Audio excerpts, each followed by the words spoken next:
quel est mon parcours en tant que francophone? J'ai fait un master, je suis ingénieur en alimentaire d'une université qui se trouve à San Luis Potosí, c'est un État mexicain.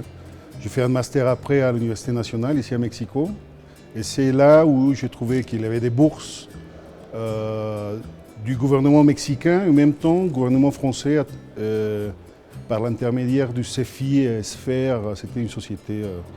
Et donc j'ai eu une bourse pour aller faire des études en France, le troisième cycle.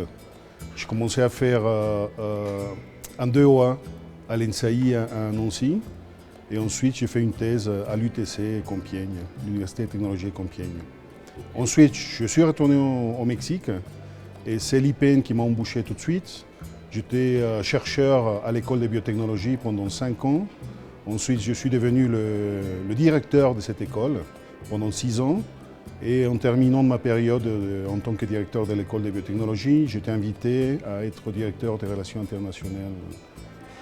internationales de l'IPN. Qu'est-ce qui m'a marqué pendant mes études d'ingénieur en France? C'est un pays qui m'a ouvert les yeux au monde. Il y avait beaucoup de gens, des étrangers, c'est une culture très intéressante. J'ai préféré même laisser une bourse que j'avais pour faire des études aux États-Unis, pour plutôt venir en France. Et la France m'a ouvert les portes à l'Europe et au monde. Ce qui m'a apporté les études d'ingénieur, c'était plutôt des fortes compétences au niveau mathématiques, ingénierie. Et donc, ce qui m'a marqué aussi, c'était les cours dans un amphi avec 100 personnes, etc. Alors qu'ici au Mexique, c'est différent.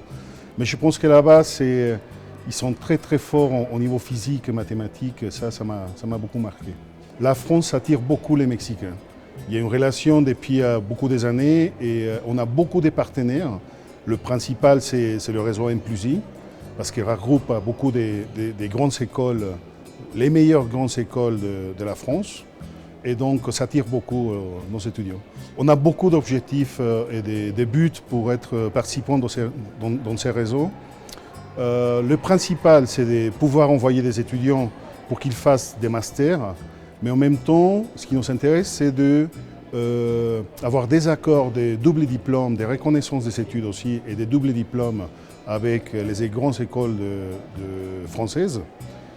Et ça nous intéresse aussi commencer à travailler même des projets de recherche qui peut-être ça commence à peine dans le réseau, mais c'est un réseau qui nous lie beaucoup aux grandes écoles françaises. N+I avec ses programmes d'accompagnement nous aide beaucoup. S'il y avait été N+I avant, peut-être j'aurais pu profiter beaucoup plus vite et me faire bien la culture française beaucoup plus vite dès ce qui s'est passé lorsque je suis arrivé en France, quoi.